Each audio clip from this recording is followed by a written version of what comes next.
90 years after they died, the buildings developed by Thomas J. and John J. Emery continue to shape the architectural fabric of Cincinnati.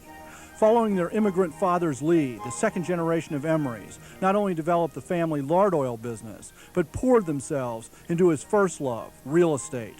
The site of what's now the Omni Netherland Carew Tower complex really had belonged to the Emery family, or at least good parts of it, since at least the 1870s, when they developed the Emery Hotel, which included an early arcade. It was only 2 or 3 stories high, but it ran from Race to Vine Street and had several levels, sort of cast iron with a skylight overhead. A block north, the Emerys developed another hotel, the Palace. The Palace Hotel, which has been renovated as the Cincinnati, and to my mind says high style. It was meant to be just the epitome of fashion. Whatever its architectural merits, the Palace's original niche in the market was its commitment to never charge more than $250 a day, when other Cincinnati hotels charged as much as $350 a day.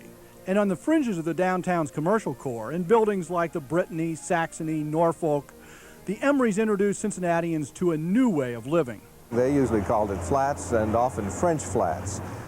Here it seems to have begun about 1880 with the Lombardy building behind us, which was built, produced by, I suppose you could say, by the Emery family and designed by Samuel Hannaford. The French flats were meant to be self-contained living units that were the equivalent of the houses that people had left. After the development of their downtown apartment buildings and hotels, the Emerys were very quick to move up to the hilltops. Near the ends of the new electric trolley lines in Avondale at Haddon Hall and in Clifton at the Roslyn and Roanoke, the Emerys developed garden apartments.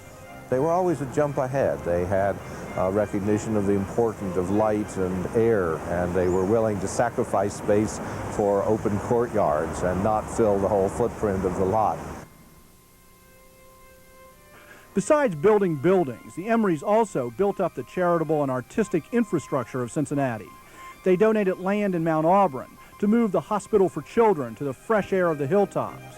They gave several gifts to the Colored Orphan Asylum, and they gave generously to the Cincinnati Art Museum. John Jay was a New Yorker who had an eminent art collection in the late 19th century, filled with artists who were very popular in their own day, and he blessed the museum with a bequest of his pictures and also established our first major endowment for art purchases. Thomas J. Emery also had a lasting impact on the museum when his widow, Mary, established in 1907 a special endowment in his name to grant free entry to the museum 1 day a week. And she picked the day, which was Saturday, which meant that she was very concerned about a free from work day that people could come to the museum. And to this day, it remains our single free day for admission to the Cincinnati Art Museum. After Thomas died in 1906 and John died in 1908, later Emerys continued to build on the foundations that these brothers had laid.